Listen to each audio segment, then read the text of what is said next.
Et c'est là que le mec il me sort que Lovina c'est un shoujo. Ben, c'est pas le cas. Non mais t'es sérieux là mec? Réfléchis un peu. Une bande de meufs toujours en soutif ou à poil, un mec un peu loser et toutes les filles vont finir par tomber amoureuses de lui. T'appelles ça comment toi? Un porno?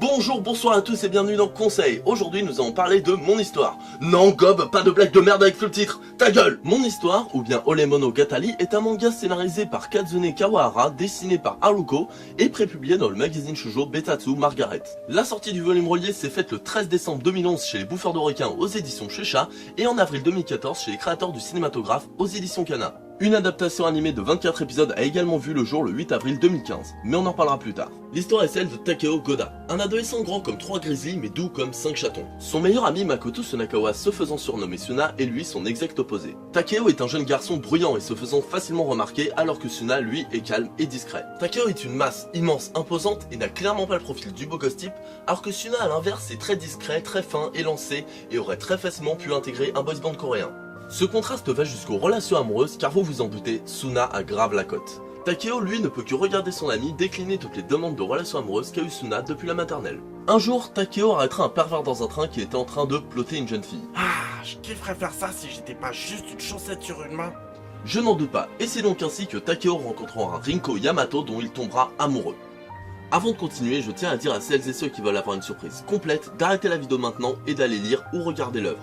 Car oui, c'est vachement bien. Je ne donnerai pas d'infos concrètes à part ce qui se passe dans le premier tome et dans les 3 premiers épisodes, mais vous voilà prévenu. Et pour les autres, on commence. Alors déjà, niveau dessin, c'est pas très beau. Les personnages sont mal faits, les arrière-plans sont quasiment inexistants, et le tout rend finalement très brouillon. Et même si des fois c'est une force du manga, la plupart du temps c'est plus un inconvénient et ça enlève le plaisir de la lecture. Le côté shoujo, lui, est parfois trop gros, mais la plupart du temps c'est très bien utilisé et bien foutu.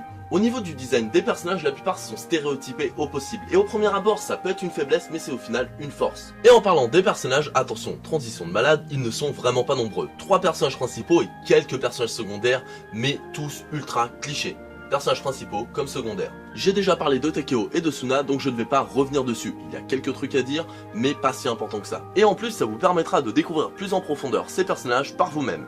Yamato, elle, c'est la fille de shoujo classique. Elle est pure, elle est naïve, elle est innocente, elle est gentille, elle est attentionnée. Bref, le stéréotypé de la fille de shoujo comme on en voit des milliers. Et comme pour les dessins, cette simplicité qui pourrait être un défaut en devient une qualité dans ce contexte. Et le fait d'avoir peu de personnages pourrait faire penser que le manga est vide, alors que c'est totalement l'inverse. Avoir trop de personnages aurait nui à l'intérêt de ce manga. Et ça aurait en particulier nui à l'histoire et aurait foutu un gros bordel. Et en parlant d'histoire, attention, retour de la transition qui déchire, plus simple tu meurs, ça va de cliché en cliché et on se demande jusqu'où ils vont aller avec ça. Et ça en devient même un gag dans ces clichés. Et en parlant de gags, décidément je fais des transitions de malade aujourd'hui, des vrais gags, eux, sont réellement présents. Ces moments humoristiques ne sont pas là pour se taper une bonne vieille barre des familles, mais plus pour installer une ambiance plus légère et détendue afin de la mettre en contraste avec les moments plus sérieux et intenses. Et au niveau du ton global de l'œuvre, ça respire la guimauve à plein nez. C'est ultra naïf et optimiste, et même si c'est ancré dans le monde réel, ça ne l'est pas du tout. Et donc, qu'est-ce qu'on peut dire pour l'instant? C'est un shoujo, c'est moche, c'est stéréotypé au possible, mais pourtant, j'adore ce manga. Il en dégage une naïveté tellement pure que ça en devient beau et touchant. Comme je l'ai écrit dans le titre, pour moi mon histoire est l'exact opposé de Nana. Nana, qui est pourtant un shoujo lui aussi, est sombre, il est réaliste, voire pessimiste, il y a de l'alcool, de la drogue, il y a de la baise, c'est vraiment l'exact opposé. Dites-vous que dans mon histoire, il galère ne serait-ce qu'à se tenir la main. La comparaison est faite, je trouve. Oui, se tenir la main.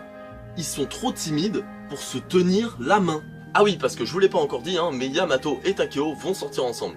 Et je pense que c'est l'une des raisons qui fait que le cliché passe aussi bien.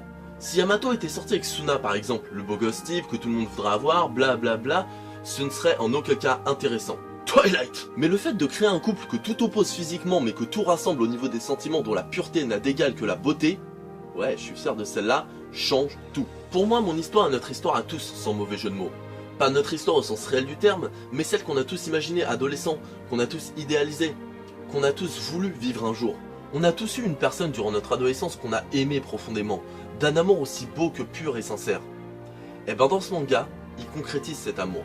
Pour moi, ce manga met en scène la relation amoureuse d'adolescent parfaite, celle qu'on a tous voulu avoir et qu'on a grâce à ce manga. Alors oui, bien sûr, c'est pas réaliste, oui, c'est cliché, oui, c'est stéréotypé au possible, oui, c'est rempli de guimauves, de bisounours, d'arc-en-ciel, mais j'ai envie d'y croire. J'ai envie de croire à leur histoire et surtout j'ai envie de croire à mon histoire.